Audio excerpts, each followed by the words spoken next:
Eh bien, bonsoir à tous ceux qui vont arriver, bonsoir à mes deux invités, Olivier René et Bertrand de Grève, que je suis ravie d'accueillir ce soir.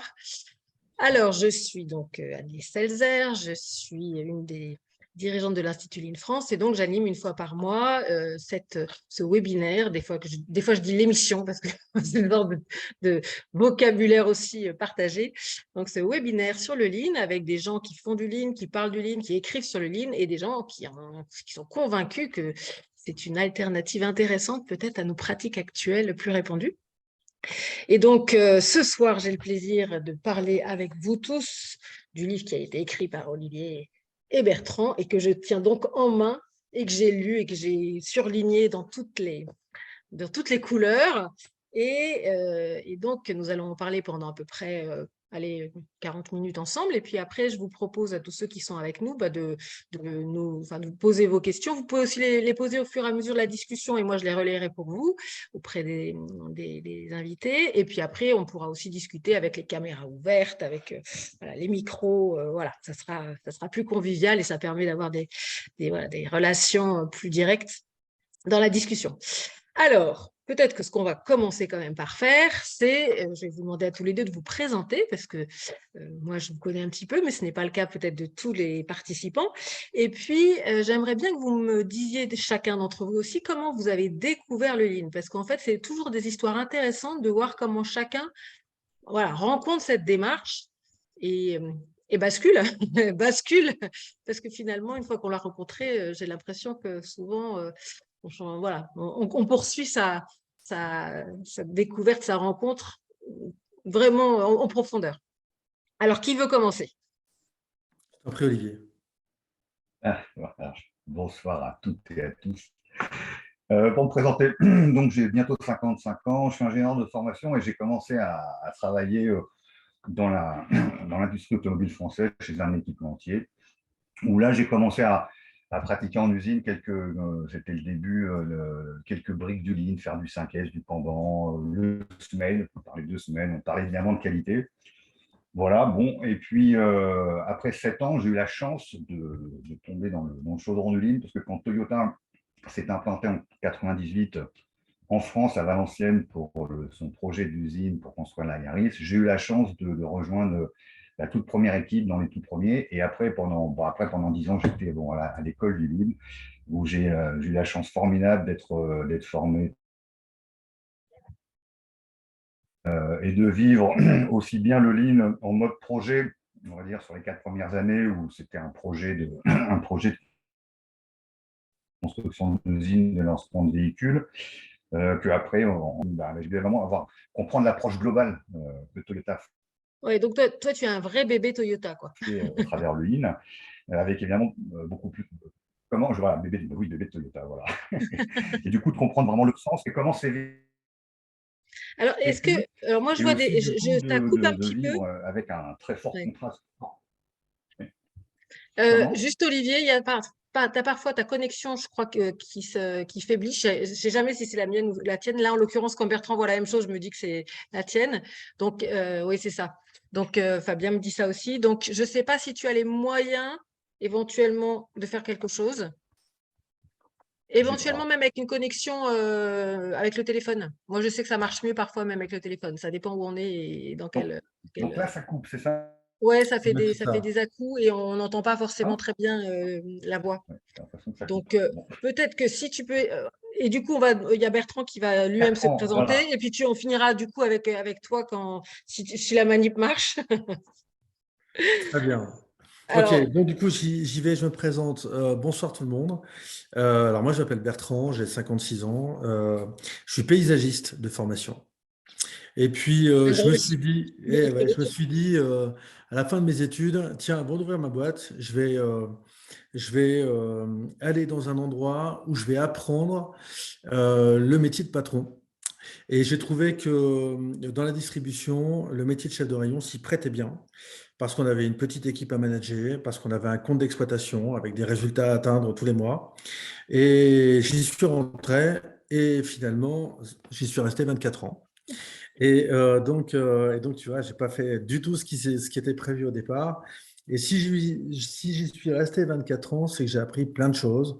Donc très vite, je suis passé manager de manager, etc. Et puis un jour, plus tard, 15 ans après, je suis dans un gros hyper de la métropole lilloise. J'ai l'alimentaire en responsabilité, ou toute une grande partie de l'alimentaire, tout au moins. Et on me propose d'aller rejoindre l'équipe d'Olivier. Et donc, j'y vais avec les pieds de plomb, vraiment. Les questions que je me pose, c'est en fait, qu'est-ce que va m'apprendre quelqu'un qui vient de l'automobile dans le métier de la distribution que je connais bien, ça fait 15 ans que j'y suis. Et donc Pascal, qui travaille avec Olivier, me propose d'aller en magasin à 4 heures du matin, donc ça à 1 heure de chez moi, pour découvrir le métier d'employé libre-service, alors que je connais très bien, parce qu'il y a 15 ans de magasin. Et finalement, en y allant même avec les pieds de plomb, c'est ta deuxième question sur la découverte du lean. Donc on fait un Gemba, ça dure 4 heures. Et à 8 heures, quand je restitue ce que j'ai vu, là, j'ai la révélation. Je me rends compte que finalement, la façon de regarder le travail, la façon de regarder les gestes, les gens travailler, c'est vraiment différent de tout ce que j'ai fait depuis toutes ces années. Et ça m'apprend déjà, enfin, par rapport à toutes les questions que j'ai pu me poser comme manager, j'ai déjà des réponses ou des semblants de réponses, enfin, du coup, des trucs qui me Des titillaient pistes, en vraiment. tout cas. Ouais. Exactement. Et donc, et à ce moment-là, je m'excuse platement quand même pour mon attitude, parce que je crois que ça se voyait bien, que je n'avais pas forcément envie d'y aller. Et puis, tu vois, ça, c'était en 2009. On est en 2022 et j'apprends toujours et c'est formidable. Ce qui est vraiment intéressant dans ton histoire, c'est pour tous les gens, quand on commence à parler du lean à des gens qui ne connaissent pas, effectivement, ils se disent non, mais attends, c'est bon, tu ne vas pas m'apprendre mon métier, quoi. En fait, oui et non. C'est oui et non. C'est non, parce qu'on ne sait sans doute pas le faire aussi bien que tu le faisais sur certains nombres de points. Mais voilà, et c'est vraiment intéressant cette formulation que tu as eue de comment tu as rencontré Lynn. Et donc, depuis, tu as persévéré dans cette voie, Exactement, effectivement. exactement. Ouais, Et c'était une première réponse et j'en ai ouais, trouvé bien d'autres après parce que j'imagine. forcément, dans ma qualité de manager, je me pose aussi plein de questions tout le temps. Est-ce que je fais bien? Pourquoi je fais bien? Pourquoi j'agis comme ça? Comment je devrais faire autrement? Si je devais faire autrement? Et là aussi, enfin, du coup, dans un deuxième temps ou un troisième temps, j'ai trouvé d'autres réponses. Mm, mm. Et c'est ça qui est intéressant. De toute façon, quand tu commences avec le lean, tu commences par les outils, puis ensuite c'est l'état d'esprit, et tu apprends toujours. Mm. Super. Alors, Olivier, est-ce qu'on essaie, je ne sais pas où tu en es dans ta technique. Ça, c'est le problème, c'est quand on fait du direct, on est maquilleur, réalisateur, technicien, on fait tout à la fois. Et quand tout se passe bien, c'est parfait. Mais dès qu'il y a un grain de sable, je t'ai vu apparaître à l'écran tout à l'heure sur l'iPhone. Je ne sais pas si tu as essayé de faire la connexion de ton ordinateur avec ton téléphone ou si tu veux. Et là, tu n'as pas mis ton micro. Il faut rouvrir ton micro que tu avais dû éteindre tout à l'heure. Hop. Sinon, je peux même peut-être le remettre pour toi. Et tac, tac, tac, je vais essayer de le voir. J'ai pas compris. C'était le micro de l'ordinateur ou qu'est-ce qu'il Voilà, faut ça poser c'est bon. derrière? Là, on t'entend. Content, tout va bien, Olivier. Bon, d'accord. Pourtant, on a fait des tests avant. Ouais, ouais. Il se passe toujours des choses en direct qui n'étaient pas prévues. Alors, du coup, je ne sais pas du tout qu'est-ce qui n'a pas été audible avant. Alors, on a entendu que tu étais chez Toyota et ça recommence à se figer un petit peu. Mais voilà, on va prier, je sais pas quoi. De Taishi Ono. On va prier Taishi Ono, tiens. On a entendu que tu étais chez Toyota, que tu étais resté une dizaine d'années, je crois, là-bas. Tout à fait. Et après, par contre, je crois qu'on n'a pas entendu ce qui s'était passé après. D'accord. Alors, j'ai expliqué du coup chez Toyota, j'ai pu découvrir le lean de Toyota accompagné par des Japonais. J'ai eu cette chance et du coup de comprendre, l'approche globale du sens du lean chez Toyota et surtout de toucher du doigt toute la dimension managériale et puis surtout de cette philosophie du Kaizen qui est vraiment vécue au quotidien voilà, au niveau de l'usine. Voilà, donc ça, c'était un deuxième temps professionnel. Et après, j'ai eu un troisième temps, et Bertrand a introduit une partie, c'est que j'ai rejoint le groupe Auchan pour faire du lean chez Auchan, à la demande d'Auchan. Et du coup, c'était une expérience de transformation, d'expérience de transformation d'une entreprise qui, sous certains aspects, était déjà un petit peu lean, mais qui avait vraiment cette volonté avec tout l'intérêt de l'exercice de la transformation, avec évidemment ses difficultés, ses réussites, ses victoires. Voilà, puis maintenant, comme Bertrand, depuis quelques années, je fais du conseil en indépendant. Alors, C'est on bon pour le temps? reviendra. Ça s'est bien passé. Bon. On reviendra sur peut-être, enfin, après sur ce passage du coup de l'industrie au service, parce que évidemment c'est un sujet et aussi dont on discute souvent et qui est voilà, est-ce que c'est la même chose, et je pense que ça serait bien qu'on en rediscute un petit peu plus tard. Mais du coup, là, ma première question sur ce livre, qui est donc, je le rappelle, s'appelle le Lean Management au cœur des services.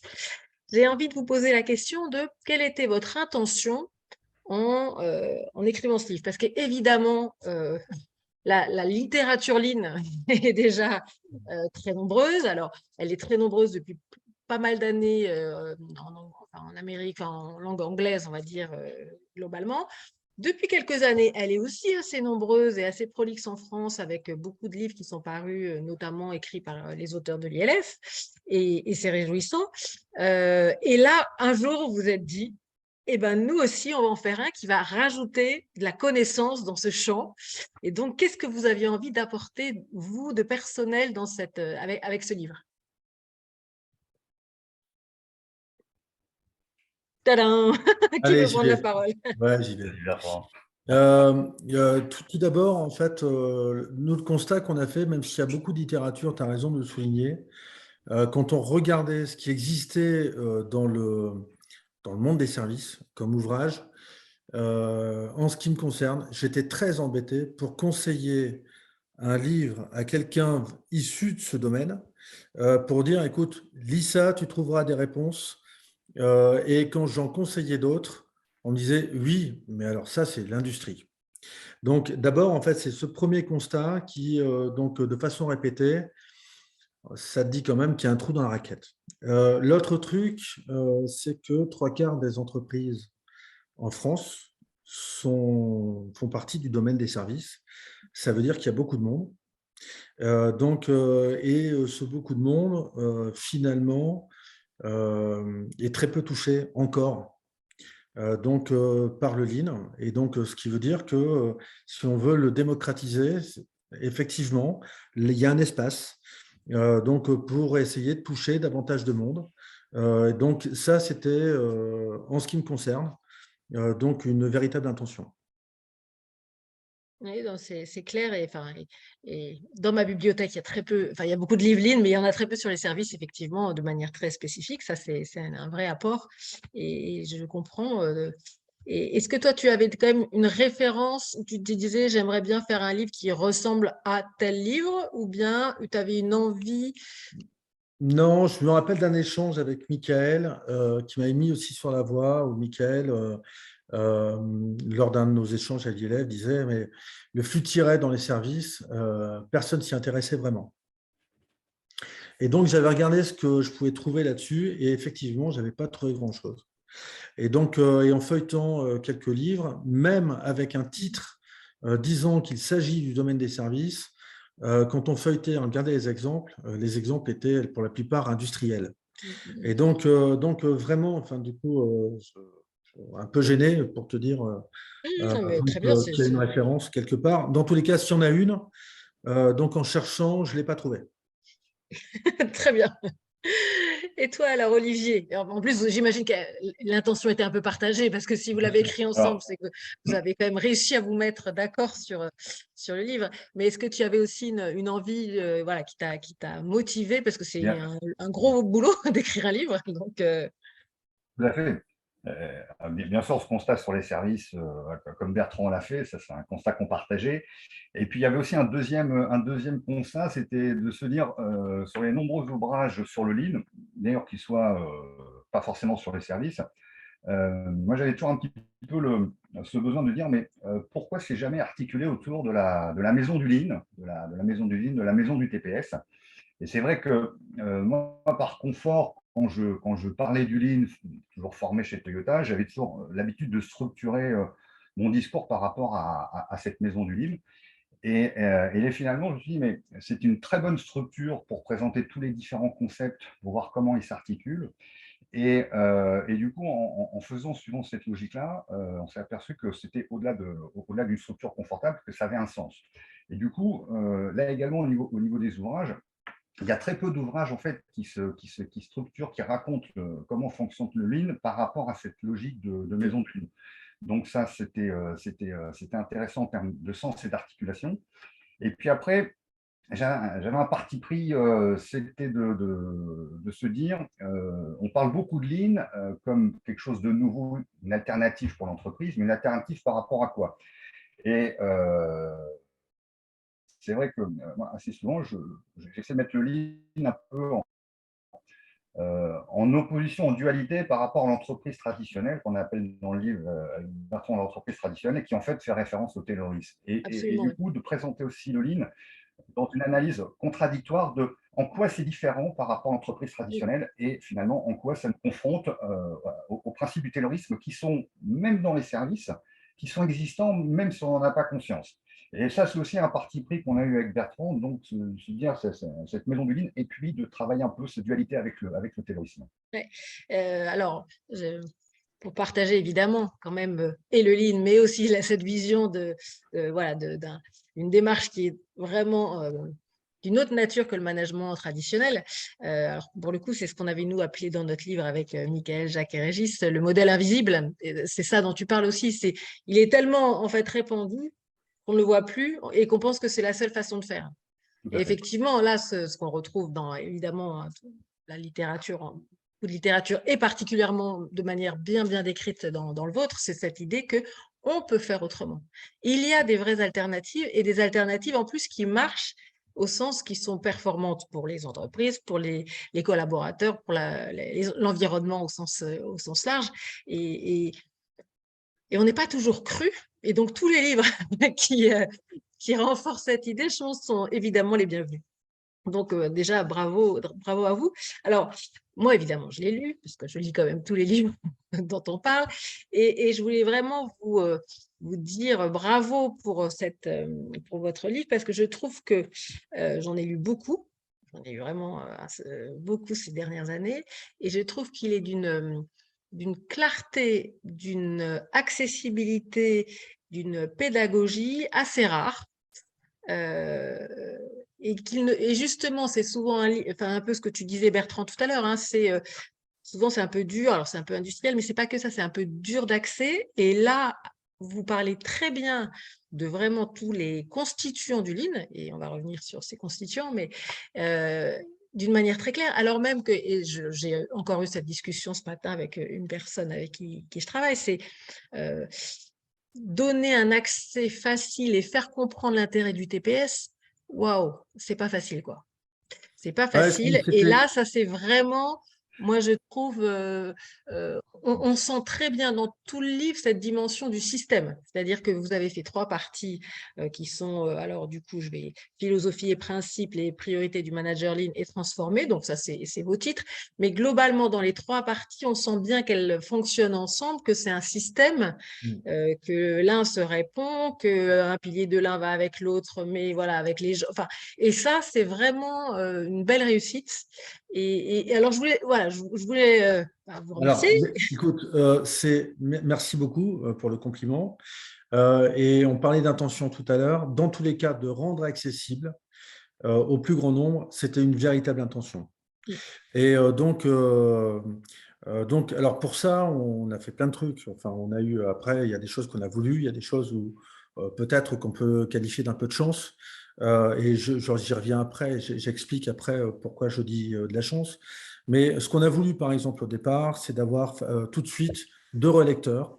Donc, un plutôt senior dans le Lean, et puis quelqu'un qui débute et qui va nous dire davantage de choses sur bah, je ne comprends pas, c'est pas assez clair, vous employez des termes, ou passez-y, consacrez-y plus de mots, plus de temps, ou clarifiez votre propos.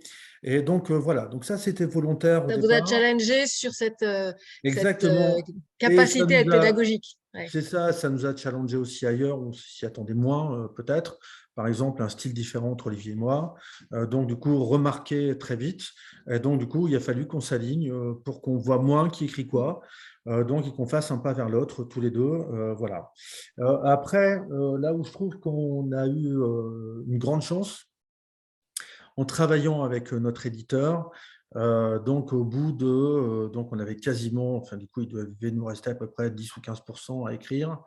Et l'éditeur nous a mis une rédactrice qui a fait une première relecture et qui ne connaissait absolument rien dans notre domaine. Donc, tout en ayant une grande expérience dans son métier de rédactrice. Donc, elle nous a fait énormément de commentaires. Et d'ailleurs, après sa première lecture, d'abord en vision globale, sa première phrase était « Je ne savais pas que ce que vous faisiez était aussi humain ». Bon, donc là, en fait, on s'est dit, Là, ça vous avez sent un un peu peu… soufflé, globalement. Exactement. Ça On a sent fait un peu passer notre bon. message. Ouais. Ah, ouf. Enfin, du coup, c'est pas mal parce que c'est aussi une première pour nous. Donc, on apprend à écrire un livre en l'écrivant. Donc, voilà, ça veut dire qu'il y a aussi certains messages qui passent pour des gens qui ne connaissent pas. Et donc, Gaël Fontaine donc, nous a fait 1300 commentaires ou remarques. Donc, il y en a qui étaient petites. Donc, il s'agissait d'une maladresse. Oui, Et donc, stylistique. mais parfois, et le plus souvent, c'était bien plus profond, avec soit des redondances, soit expliquer davantage. Moi, je ne comprends pas. Ça, c'était vraiment une grande chance.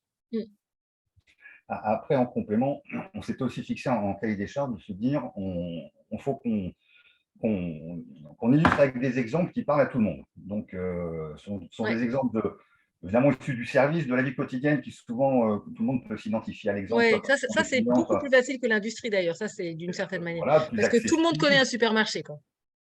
par exemple. Par exemple, tout le monde fait la queue à un moment quelque part, par Absolument, exemple. ouais. Ouais. Et du coup, il y avait ce double objectif de dire bon, on fait du service, donc on va ne mettre aucun exemple pour illustrer quoi que ce soit qui fasse référence à l'industrie. Et évidemment, en étant dans des exemples sur le service, on va trouver des exemples les plus simples, les plus communs possibles pour illustrer le propos d'une part et puis aussi pour justement avoir cette accessibilité-là. Voilà. Mm. Donc, effectivement, c'était un peu cette quatrième intention qui était c'est de dire qu'on a envie de faire un livre accessible à tous, avec au niveau des concepts, les concepts soient simples dans leurs explications, sans rentrer dans le détail technique, parce que quand on parle je sais pas, du Kanban, enfin de technique lean, on n'a pas détaillé plus techniquement le comment on met en œuvre. En plus, il y a beaucoup d'ouvrages thématiques qui sont très bien faits. Mais c'était de se dire, il faut qu'on présente à chaque fois le sens, le principe avec le sens, un exemple qui soit parlant, voilà, pour être finalement précis tout en étant généraliste. Oui, oui, et c'est ça qui est intéressant, c'est que il y a aucun grand oubli. Enfin, alors, même dans les bouquins les plus genre sérieux qui ont fait du lean, il y en a qui privilégient par exemple Jidoka, von Kaizen et d'autres, et en oubliant le flux tiré ou des choses comme ça. Là, vous n'avez fait aucune impasse, on peut dire. Sur certains sujets. Donc, ça va effectivement jusqu'au flux tiré. Et puis, encore une fois, c'est avec tous vos exemples on voit bien ce maillage se dessiner avec le TPS. Quelle a été finalement la partie la plus dure à écrire? Est-ce que d'ailleurs cette structure en trois parties, elle vous est apparue par l'opération du Saint-Esprit dès le premier jour, ou bien c'est à la 300e version que tout d'un coup vous avez dit bon sang, mais c'est bien sûr, c'est comme ça que ça va le mieux marcher. Sur la structure globale, d'abord, elle est assez naturelle. Première partie, les principes Ouais. philosophiques. Deuxième partie, le zoom sur la dimension humaine managériale. Et puis la troisième partie, c'est comment transformer. Donc, c'était assez simple à ce niveau-là. Ce qui était plus compliqué, c'est comment, dans chacune des parties, entre les parties, de faire tous les choix de détails, d'articulation, de dire, bon, ça, on en parle dans tel ordre, après dans tel ordre, mais ça, on en parle dans la partie 1, dans transformer, on va reparler évidemment de dimension de principe du ligne ou de dimension managériale. Comment on structure ça pour évidemment que ce soit pas redondant, et du coup, ça, il y a peut-être pas loin de 3000 versions dans le plan détaillé, on va dire. Là, il y a eu un gros travail de reprise, de retour. Donc ça a été une des difficultés qui, je pense, c'est la difficulté de mettre par écrit, parce qu'il faut que ce soit particulièrement structuré par rapport à un exercice oral. Donc ça, on peut dire que ça a été une des difficultés. Bertrand, certainement, tu as complété.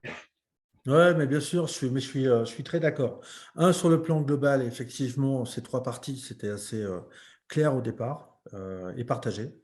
Donc, et après, d'écrire entre cette partie 3 et les deux premières parties, où est-ce qu'on s'arrête, où est-ce qu'on commence, qu'est-ce qu'on a écrit, comment on complète, pourquoi ça aurait de l'intérêt, comment on fait pour ne pas être redondant, qu'est-ce qu'on ajoute de plus dans cette troisième partie qu'on n'a pas déjà dit en fait dans la première ou dans la deuxième partie, tout en ayant aussi cette volonté de redonner ou de donner des exemples, parfois des exemples complémentaires.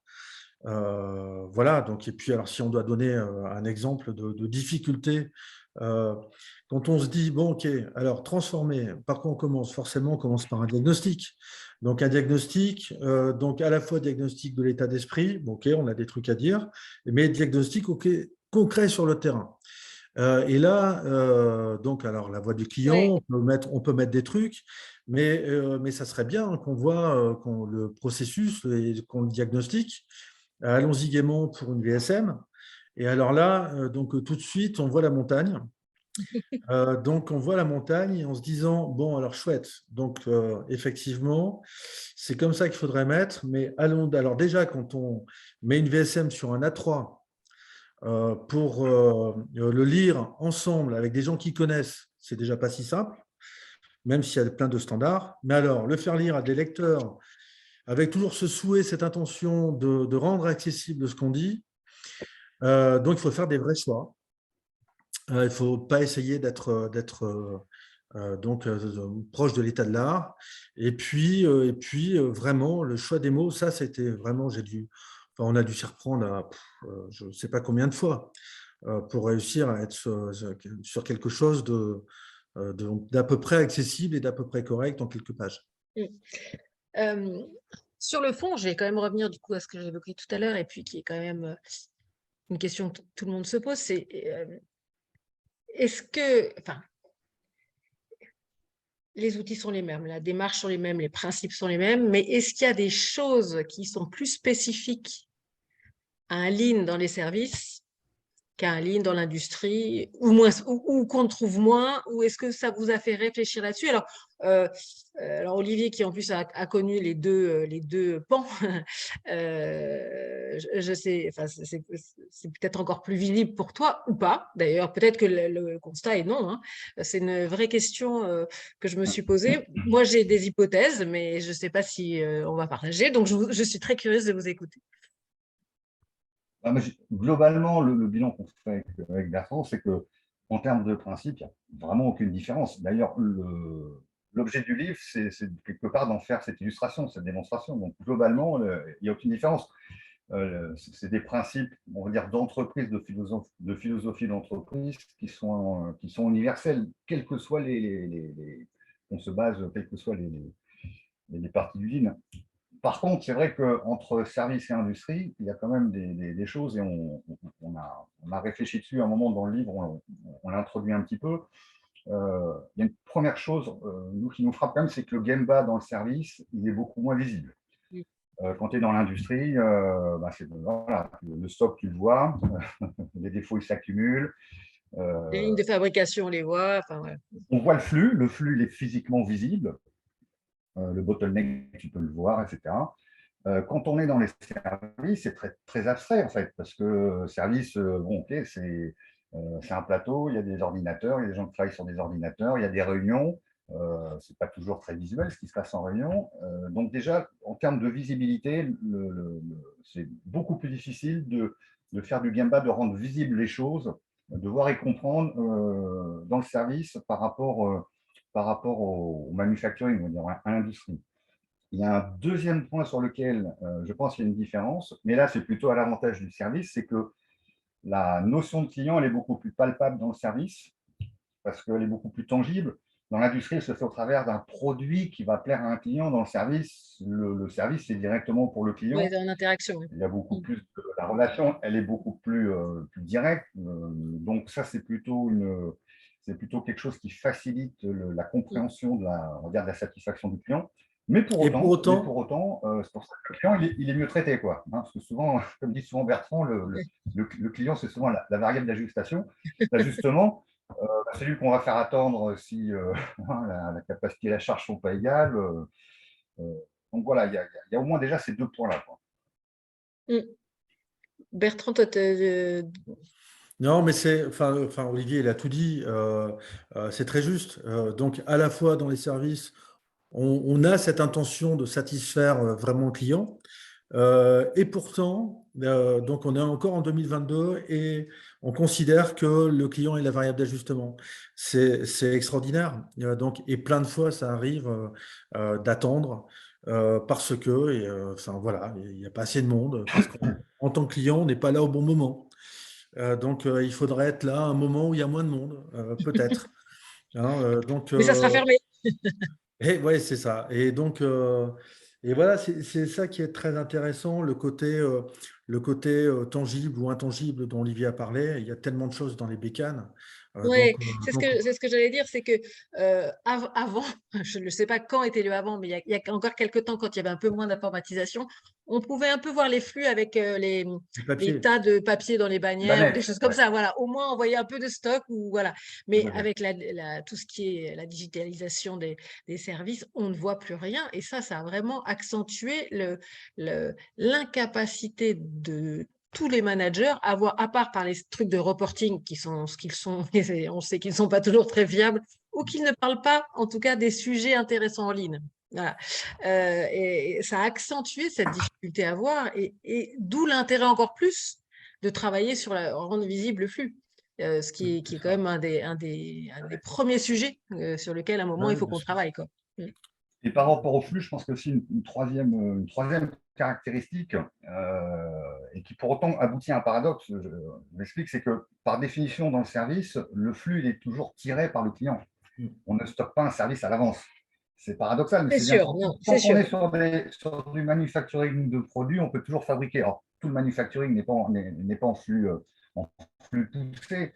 Un architecte ne va pas construire une maison à l'avance si le client n'a pas commandé la maison, mais pour autant, un fabricant de bouteilles, il peut fabriquer des centaines de bouteilles avant de les avoir vendues. Donc, il peut pousser du stock, il peut générer du stock. Dans le service, généralement, voilà, le coiffeur, il ne va pas stocker des coiffures à l'avance. Il fait une coiffure parce qu'il y a un client qui vend une coiffure. Mais pour autant, et on a eu des discussions passionnantes avec Bertrand, pour autant, on s'aperçoit qu'à l'intérieur du flux, le flux, on a tendance un peu à le pousser de manière un peu bourrin. Hein. Ça Oui, bourrine un oui. peu. C'est-à-dire qu'on n'est pas du tout. On est de nature en flux tiré et pour autant, on se retrouve avec des comportements de flux poussés. Tout ça pour dire que le flux dans le service comme dans le manufacturing, il a terriblement besoin d'être tiré, d'être tendu au-delà d'être tiré. Voilà. Mais c'est aussi une caractéristique quand même différente qu'il faut avoir en tête. Ouais. Non, c'est vrai que là, la commande du client génère la mise en route du service. Donc, c'est effectivement là. Mais il n'y a pas de date de livraison ou de choses comme ça. Ça peut rester longtemps dans les tuyaux, néanmoins. Ah, il ne va pas Oui, être oui, tendu. bien sûr. Bien sûr. Je parle en ayant parfois, Ah, souvent, on voit des services où finalement, on ne se pose pas la question de leur livraison, quasiment. Ah Donc, ce qui oui. est un vrai sujet pour le coup. Ouais. Mais dans les premières et- questions qu'on pose ouais. quand on est en mission, donc euh, en moyenne, la semaine dernière, donc combien tu as eu de demandes? Grand Ouais, blanc. c'est clair. Combien, donc du coup, et pour répondre à ces demandes, avec ton équipe la semaine dernière toujours, donc combien vous avez produit de services? Grand blanc. Et donc, le stock, plus facilement, on a quelque chose sur le stock. C'est garé quelque part aussi dans ces bécanes. Et donc, mais juste le stock, c'est juste une conséquence entre la différence entre ce qui rentre et ce qui Mm, sort. mm. Ce qui veut dire qu'à partir de ce moment-là, il faut regarder les choses autrement. Et donc, et on commence par les rendre visibles. parce que justement, on a ce problème. Pour bien comprendre, on commence par bien voir. Et par discuter de ce que c'est qu'un bon niveau de stock. Et Euh, ouais, exactement. et ça, c'est quelque chose aussi sur lequel vous appuyez et que je trouve vraiment nécessaire dans les services de le redire. Voilà, on rend visible les choses et après, il faut qu'on discute. Et pour avoir de la discussion, il faut qu'on ait du temps. Et sans temps de discussion, eh ben, on ne peut pas faire de ligne d'amélioration continue, on l'appelle comme on veut. Et ça, c'est un vrai sujet dans les organisations du travail aujourd'hui, qui sont aussi de moins en moins, qui mettent de moins en moins de temps disponible pour les équipes pour travailler sur ce sujet-là. Et ça, pour moi, c'est un vrai frein à la diffusion du Lean dans les services. Alors, je ne sais pas quel est votre avis et votre connaissance dans les services que vous avez rencontrés. Alors, en tout cas, lié, lié à ce sujet-là, il y a encore une différence notable entre le manufacturing et le service. C'est que le manufacturing, souvent, il y a des installations et des équipements, il y a des outillages. C'est pas très agile. Pour faire du Kaizen, c'est parfois compliqué. Il faut composer avec l'existant. Alors que dans le service, à part le système d'information qui, lui, va jouer un rôle majeur, qui parfois peut être un formidable levier, puis parfois une horrible contrainte. Mais sinon, dans le service, c'est beaucoup plus malléable, le service. C'est-à-dire on peut transformer un flux beaucoup plus facilement, on peut changer, on peut intervertir les opérations. Enfin, il y a beaucoup plus de liberté, c'est moins contraint que dans un processus industriel. À l'exception du système d'information qui a qui est une commune médaille à deux faces.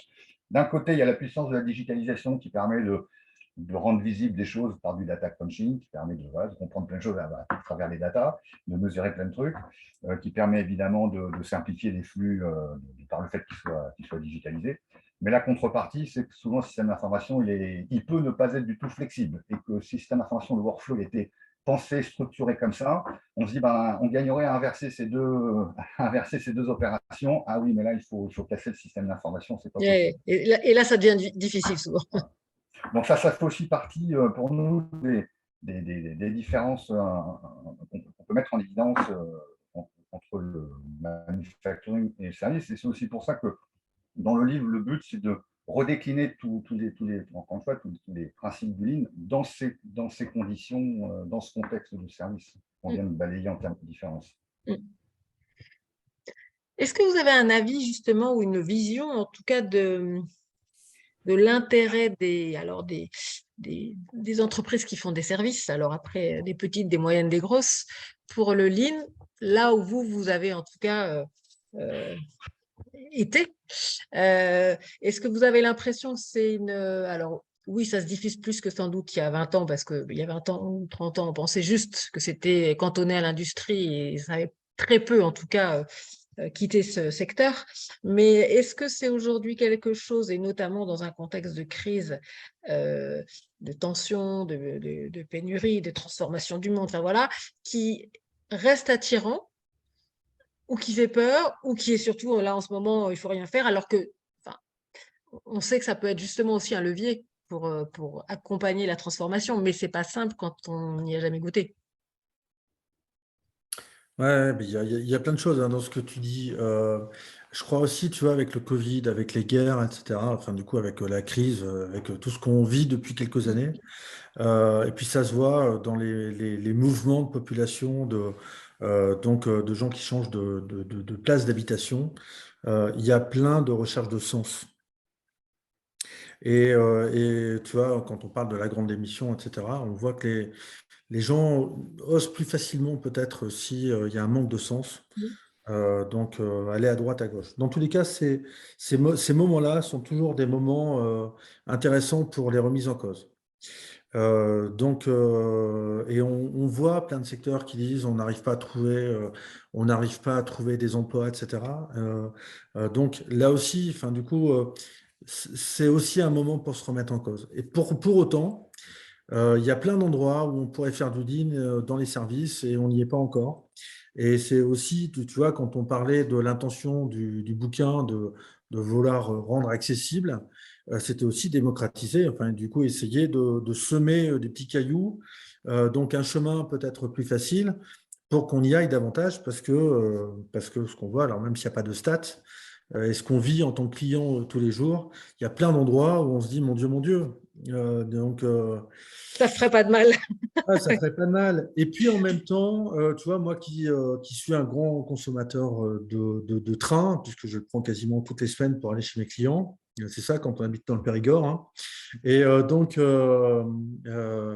ben, je vois par exemple la SNCF et je mesure depuis quelques années des petits pas et des petits bouts de mieux que je trouve, c'est ma perception en tant que client, qui, je trouve, sont mieux. Alors, tout n'est pas parfait, hein, je ne dis pas ça, hein. Il y a encore plein de retards notamment, mais il y a plein de moments où c'est mieux. Et donc, enfin voilà, donc en fonction de comment on regarde les choses, on a à la fois des petits trucs pour se réjouir un peu et se dire qu'on n'est pas loin et que c'est là. Et puis, on a aussi plein de façons de regarder autrement et de se dire qu'il y a tellement de boulot encore. Il y a une réaction réjouie, a Ouais, priori, d'Ibrahima, qui doit peut-être travailler à la SNCF et qui doit peut-être prendre pour lui le compliment que tu viens de faire. Il nous le dira. Voilà, exactement. Donc voilà. c'est clair qu'aujourd'hui, le Lean, dans sa dimension managériale humaniste du JDOK, donner plus de sens au travail, la pyramide managériale à l'envers, aujourd'hui, c'est une aspiration, aspiration managériale de l'entreprise. Donc ça, et le service en particulier, encore une fois, parce qu'il y a beaucoup de services. Et donc ça, c'est sûr qu'on l'observe. Là où un contraste, c'est que dans l'organisation des entreprises, et là en particulier des grosses entreprises, mon observation, mon regard, c'est de me dire que depuis les années, enfin depuis 10-15 ans, les entreprises ont une tendance, de service, je parle, ont une tendance à se tailoriser. On l'a vu dans le milieu bancaire, dans le milieu de l'assurance, dans l'hôpital, dans toutes ces grosses structures où finalement on a massifié, on a découpé chaque service pour une spécialité, avec beaucoup une chaîne de valeur qui est complexe et qui est découpée. Donc ça, c'est un peu la taylorisation horizontale. Et puis verticalement, comme il y a un système d'information qui doit gérer tout ça, c'est la verticalité où quelques personnes ont pensé à un système d'information et puis il est imposé à tout le monde sans marge de manœuvre pour celui qui est user. Et on ne va pas faire enfin, comme ça s'appelle, de Julien de Funès dans ses livres d'absurdité dans l'entreprise où les personnes sont coincées parce que le process est comme ça, parce que le système d'information est comme ça et on ne peut pas en sortir. Alors qu'au même moment, l'industrie s'est détaylorisée parce que le lean est arrivé plutôt dans l'industrie et depuis les années 90, en tout cas l'industrie automobile, équipementier, puis l'industrie en général, s'est détaylorisée en développant les unités autonomes d'organisation du travail, en redonnant de l'autonomie aux collaborateurs. Et donc, moi, j'observe un peu ce chassé-croisé d'un monde des services qui ne se posait pas de questions, qui était, on va dire, ni taylorisé, ni lean, qui était peut-être plutôt naturellement lean sans le savoir, et puis qui s'est mis à se tayloriser en même temps où l'industrie qui, elle, était historiquement très taylorisée, se détaylorise. Et du coup, ce petit chassé-croisé donne d'autant plus d'intérêt de parler du lean dans les services Oui, oui, pour absolument. éveiller. Et de s'occuper justement des gens qui font les services, plutôt que de leur mettre une pression supplémentaire, comme ça a été fait depuis toutes ces années, quoi. Et puis alors là, des exemples, on en a à l'appel, hein. Tu sais, des exemples qui vont dans ce sens de s'occuper mieux des gens. Et donc, en conséquence de quoi, très vite, le résultat change, y compris pour la satisfaction client et d'ailleurs surtout, enfin, du coup, pour Ça va la ensemble, qualité en de fait. travail. Exactement. Alors, on a une question de Christophe que je vais vous partager. Dans les métiers de service, la relation client est permanente. Le service est challengé tous les jours. Le flux est régulièrement perturbé du fait de la fluctuation de la demande client, de la diversité des clients. Comment le Lean peut-il aider? Peut-il aider? Point d'interrogation. L'approche technique du service et la dimension relationnelle sont ou peuvent être complexes. Donc là, on a une question sur la variabilité de la demande, notamment. Quelle est votre réponse à Christophe? Euh, tu veux y aller, Olivier, ou tu veux que j'y aille? Déjà rassurer Christophe, voilà.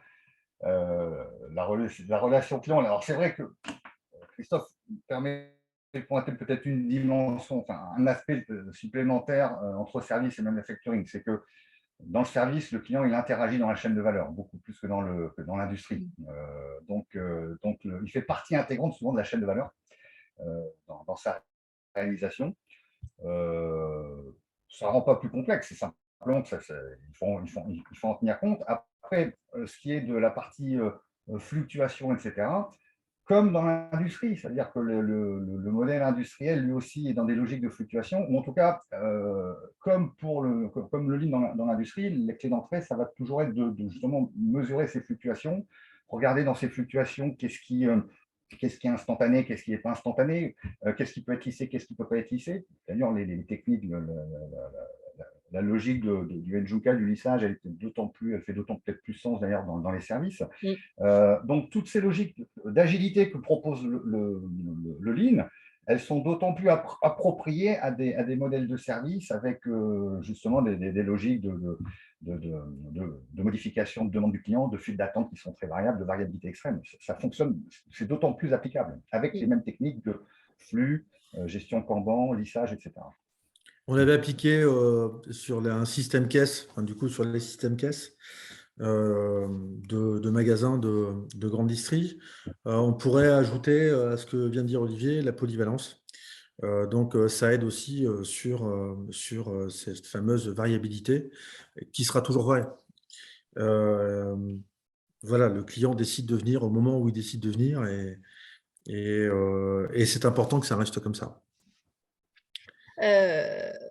C'est clair que aujourd'hui, finalement, contrairement à ce qu'on pourrait penser, le Lean permet de mieux vivre la variabilité, la souplesse, d'y travailler d'une manière beaucoup plus sereine, si on accepte de la regarder et d'y travailler ensemble, et de sortir peut-être d'aller voir la vraie vie et de sortir de certains des indicateurs qui sont des indicateurs de coût unitaire ou de temps unitaire ou des choses qui sont aujourd'hui. Regardez, alors, je parle de ça notamment parce qu'on a eu un commentaire de Lucie qui nous dit « Je vous rejoins sur l'intensification du taylorisme, l'accès pour les dirigeants à des datas mesurant des gestes métiers du terrain, exemple suivi du nombre de rendez-vous clients, les amène à ajuster, décider les gestes métiers à la place de leurs équipes. » Donc, du coup, effectivement, c'est ça le risque, c'est que… Et là, on tombe dans l'hypertaylorisme, justement. Là, on n'est pas dans des démarches lean, des entreprises qui, par exemple, se vanteraient de dire qu'elles font du lean en mettant en œuvre ce type de technique sont à l'opposé. En fait, elles sont en train de tayloriser, elles ne sont pas en train de faire du lean. Parce qu'après, il y a évidemment toute la problématique de tout ce qui est transformation, qui est taylorisation, qu'on appelle lean, parce qu'à un moment, on a un peu de management visuel ou qu'on met à un moment un Kanban, un petit ticket magnétique sur un tableau, donc on dit on fait du lean, mais en fait, on fait l'opposé du lean, on fait de la taylorisation et on l'appelle lean. Alors là, grande confusion. Donc, lisez ce livre. Oui, absolument. C'est vraiment, alors, ma façon d'en parler, c'est quand l'objet du lean est ce qui est appelé lean est purement l'optimisation d'un processus, on est en plein hyper-taylorisme. Quand l'objet du lean, c'est d'apprendre ensemble à mieux faire nos gestes métiers, à mieux comprendre comment on peut collectivement mieux s'occuper des clients et tout en réfléchissant ensemble et en allant apprendre ce dont on a besoin d'apprendre, ça, c'est du lean de Toyota, enfin du vrai lean, on va dire, du vrai TPS. Mais c'est vrai que sous le même nom, on voit des choses tellement différentes. Et sur la mesure, par exemple, du nombre de rendez-vous clients, de la durée d'un rendez-vous client, de faire de la mesure, c'est important. Ce qui est important, c'est de voir pourquoi on fait la mesure, quelle est l'intention de la mesure. Si effectivement, c'est de mesurer parce que je veux cadencer mes commerciaux à des rendez-vous clients, etc., on est purement chez Taylor. Si au contraire, je cherche à mesurer pour comprendre la variabilité, de voir comment elle s'opère, quel est justement le marnage, pour mieux prendre en compte justement des phénomènes de lissage, dans les deux cas, on fait de la mesure. On met des systèmes pour mesurer. Mais l'intention n'est plus du tout la même. Dans un cas, c'est pour faire de la massification chez Taylor. Dans l'autre cas, c'est pour faire du lean, pour être plus fluide, plus agile. Voilà, donc, et c'est très en cohérence avec ce que tu disais tout à l'heure, Anne-Lise, sur la partie donner du temps aux équipes pour apprendre, pour se rendre compte, juste se rendre compte. S'arrêter entre deux phases de production pour essayer de comprendre ce qu'on peut améliorer, quel bonheur quand on permet ça. Et donc, et quand on est dans les entreprises avec Olivier, en fait, Une des premières choses, c'est en fait sur la partie état d'esprit, comment le dirigeant est davantage sur le terrain, comment il donne davantage de temps donc aux équipes pour essayer de s'approprier les améliorations, s'approprier la résolution de problèmes davantage et tester des nouveaux trucs. Il y a une question de Guillaume qui poursuit sa discussion et qui dit: qui sont les dirigeants qui vous contactent pour les aider à améliorer leur entreprise? Qu'est-ce qui est l'élément déclencheur pour eux de prendre conscience de la nécessité d'agir? Alors, le qui, c'est peut-être pas forcément des noms, mais en tout cas, des grosses, des moyennes, des petites, des secteurs d'ailleurs de services ou des sous-secteurs de services particuliers. Voilà. Est-ce que vous observez quelque chose ou c'est très hétérogène? Alors, en ce qui me concerne, c'est très hétérogène. J'ai rien pour dire que c'est plus l'un que l'autre. Donc, à la fois PME, à la fois grandes entreprises, à la fois des secteurs à l'intérieur de grandes entreprises et parfois des dirigeants. Donc, il n'y a pas j'ai pas de stade particulier. Dans tous les cas, dans les propos de Guillaume, il y a toujours un élément déclencheur, la lecture d'un bouquin, donc une période de changement. Donc, où on a essayé différents trucs, et puis lors d'une discussion, lors de quelque chose, on vient en ligne, on vient regarder, on vient approcher, tester certaines choses. Voilà, je dirais que c'est comme ça dans mes histoires depuis une dizaine d'années, c'est ce que je vois. Effectivement, il y a toujours un révélateur. Tu vois, pour moi, c'était un Gemba. Pour un dirigeant, donc j'ai en souvenir Emmanuel en Bretagne, un bouquin lu par son chef de prod. Donc voilà, et donc oui, bah, voilà, un acteur du changement à l'intérieur qui lève les bras au ciel en disant c'est pas possible, il faut qu'on change quelque chose. Voilà, ce serait ma réponse. Ouais, En fait, tu as répondu à la fin et je vais te laisser la parole, Olivier. J'avais pas vu la fin, c'était justement aidez-moi à convaincre mon dirigeant de comment, voilà, qu'est-ce qui peut déclencher l'envie de mon dirigeant en tout cas. Voilà, il y a un très bon livre qui s'appelle le Lean Management au Dans cœur les des services, services. au cœur des services, voilà. De ce que je Vas-y, voulais un petit Olivier. peu compléter, c'est vrai que c'est très hétéroclite. Après, on a un peu de typologie. Il y a la typologie de dirigeants qui veulent faire du lean parce qu'elles ont essayé plein de choses avant et puis elles se disent il faut que je continue à optimiser. Et dans une logique de finalité, elles se disent tiens, je vais faire du lean parce que c'est prometteur en termes de résultats. Et donc, ils ont une première motivation qui est la finalité d'être plus performant.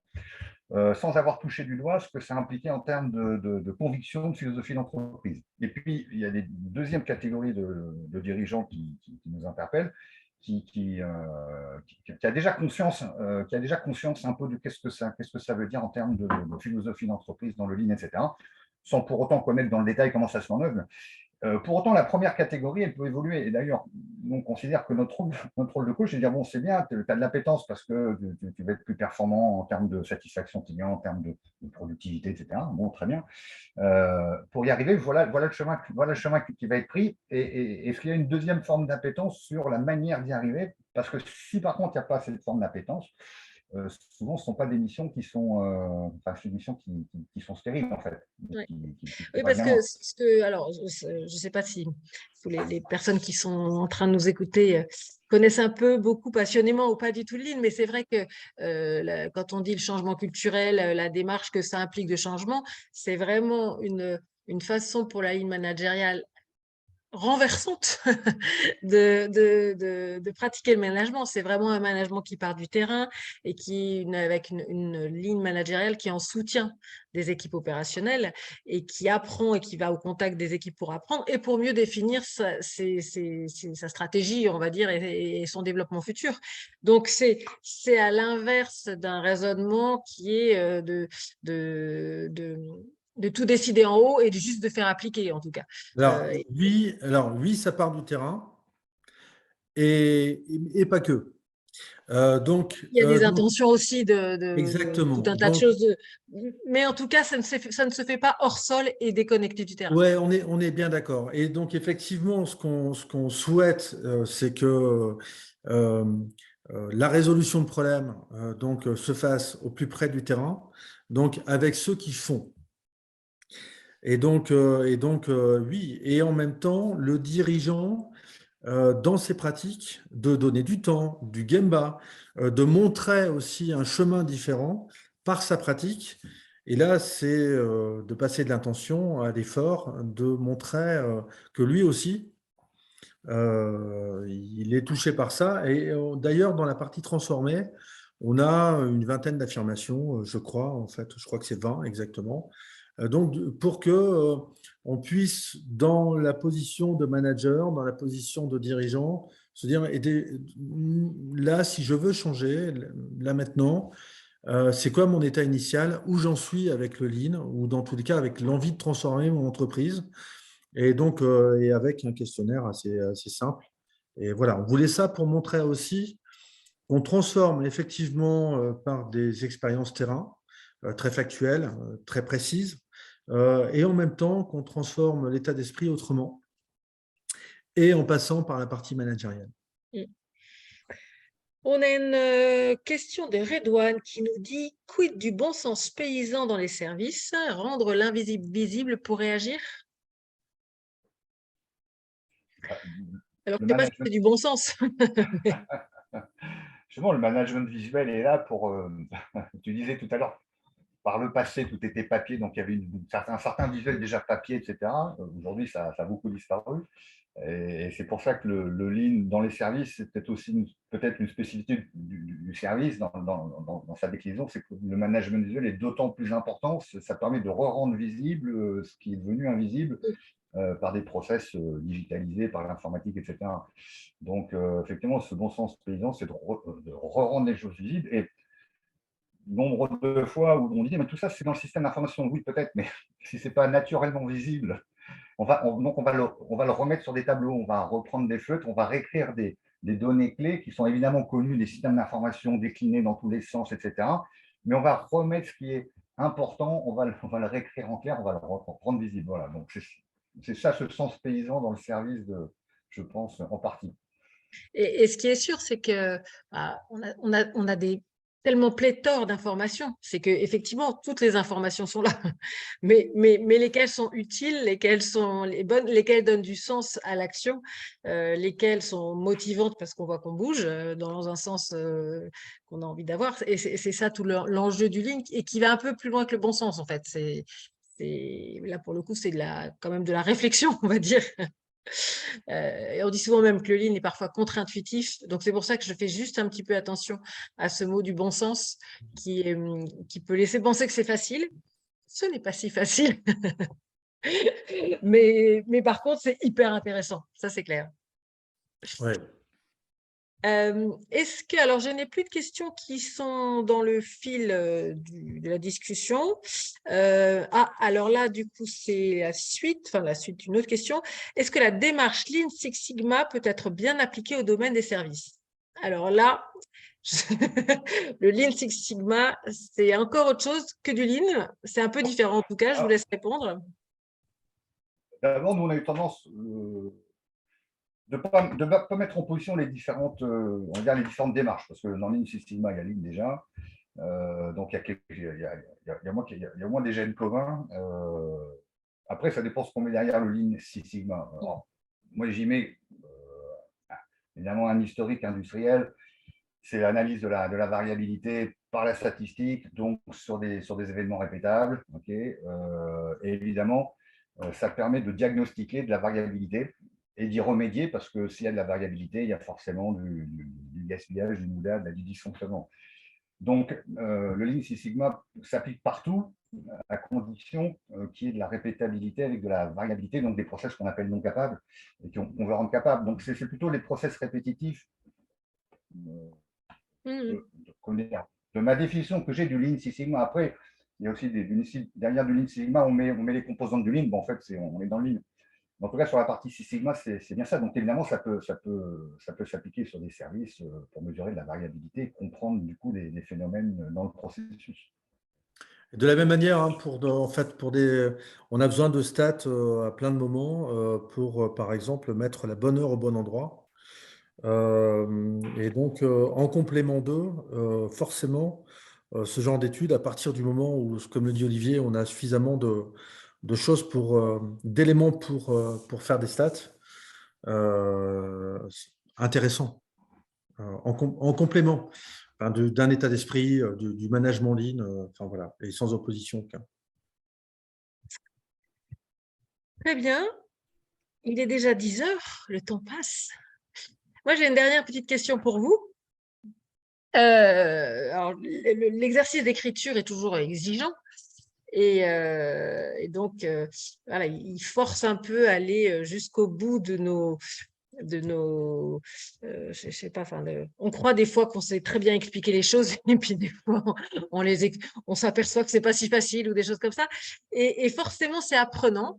Qu'est-ce que chacun d'entre vous, est-ce que vous avez appris quelque chose ou avec quel apprentissage vous sortez de ce livre?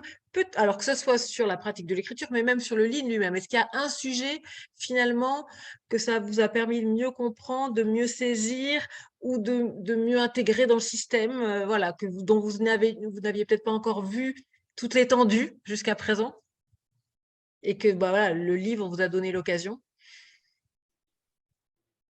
Moi, j'ai plein d'endroits. Je suis embêté pour te répondre parce que du coup, j'ai tellement appris donc choisir un élément clé. Écoute, si je devais en choisir un comme ça, simplifier une VSM, la rendre accessible. Donc avec cette envie de rendre sexy une VSM. Et je fais exprès d'utiliser le terme sexy, simple, etc. Ça, c'est un vrai apprentissage. Mais j'en ai plein d'autres. Se passer d'un certain vocabulaire pour essayer d'expliquer ce qu'on utilise d'habitude avec des mots techniques, c'est un autre apprentissage sur plein de points. Donc, Olivier parlait tout à l'heure de nos échanges sur la partie flux poussé, flux tiré, flux lissé dans les services, avec cette base de flux tiré et pourtant autre chose. Et comment on le transcrit dans le livre. Donc, c'était un autre apprentissage. Le fait de structurer ta pensée à chaque fois, et de délivrer ta connaissance, de t'arrêter sur ce que tu as appris, sur un tas de sujets. Tu l'as dit tout à l'heure, tu as souligné le côté complet du bouquin. Ça veut dire qu'on a exploré aussi quasiment tout ce qu'on savait ensemble. Et puis, il a fallu qu'on se mette d'accord, qu'on fasse des choix, en débattant parfois, etc. Donc, c'était très intéressant, vraiment, et absolument pas reposant. Non, mais très apprenant donc. Oui, c'est sûr. Ouais. Et toi, Olivier? Écoute, moi j'ai vécu entre autres comme un temps privilégié pour faire prendre le temps de faire de la recherche sur l'histoire du lean, qu'est-ce que chacun écrit sur le lean, parce que c'est vrai que quand on écrit un bouquin, avec Bertrand, on se dit, bon, sur chacun des sujets, qu'est-ce qu'on racontait les autres déjà, en quoi ce qu'on raconte nous peut être différent, intéressant, en quoi il peut être contradictoire. Et du coup, c'était un temps d'éplucher un peu la bibliographie sur le sujet. Et du coup, de comprendre un peu les nuances de chacun, les oppositions qui peuvent exister, qui parfois n'ont pas lieu d'être parce que c'est simplement on dit la même chose avec des mots différents.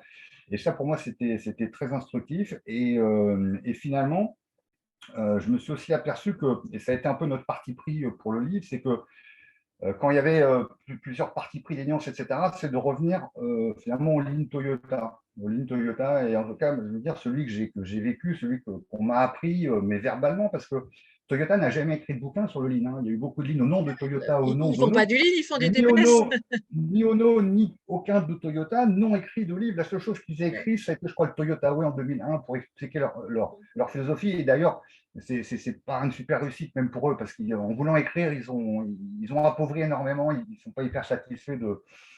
Et du coup, ça a été de se dire, finalement, restons sur la manière dont on veut l'expliquer, et puis et du coup, on peut s'affranchir de ce qui a peut-être été écrit avant. Mais en tout cas, c'était très riche de regarder dans le détail sur chacun des points, pourquoi un tel on parle comme ça, et de voir du coup finalement les articulations entre tout ce qui a été dit. Voilà, donc c'est un travail de recherche qui pour moi, j'avais jamais pris le temps de le faire et qui était passionnant. Et bien sûr, maintenant, tout ce que vous avez cherché, écrit, est en vous. Donc, votre pratique va en bénéficier, évidemment.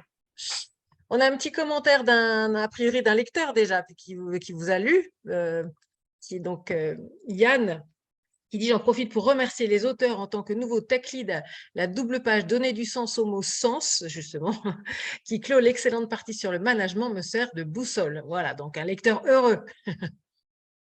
Ouais, merci beaucoup. C'est une voix du client qui se construit petit à petit.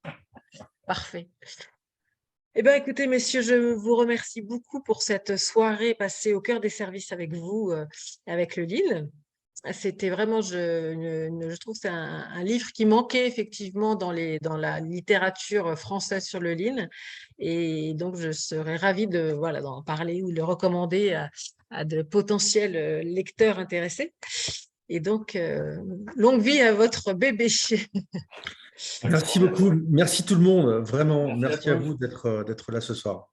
Merci Et Annelise. puis, merci à vous. Et j'en profite juste pour vous dire qu'on aura un Lean Connection exceptionnel le 9 décembre prochain pour finir l'année, puisque nous n'allons pas le faire sur un mercredi ou un jeudi soir, mais nous allons le faire le vendredi 9 décembre à 17 h, en compagnie des représentants de toutes les entreprises qui ont participé à la web-série de l'ILF. Donc, il y a 8 entreprises qui ont participé. Et donc, l'idée, c'est de faire venir cette fois-ci 8 personnes, 7 ou 8 personnes pour discuter avec les gens sur leur pratique du Lean, la vraie pratique par des vrais gens tous les jours. Ça donne quoi? Venez leur poser des questions, ils seront là pour vous. Et donc, on espère que ce sera un beau rendez-vous pour clore cette année en beauté. Voilà, et là, on aura du service de l'industrie, pas de la santé, mais presque. Enfin voilà, donc tout un tas de secteurs. Et donc, ça sera forcément riche de discussions et de pratiques. Je vous remercie tous. Je vous souhaite Merci. une très bonne soirée, une très bonne nuit maintenant même presque. Bonne Et soirée. à bientôt. Merci, Au revoir. Ciao, Au ciao. revoir. Au revoir. Salut Fabien.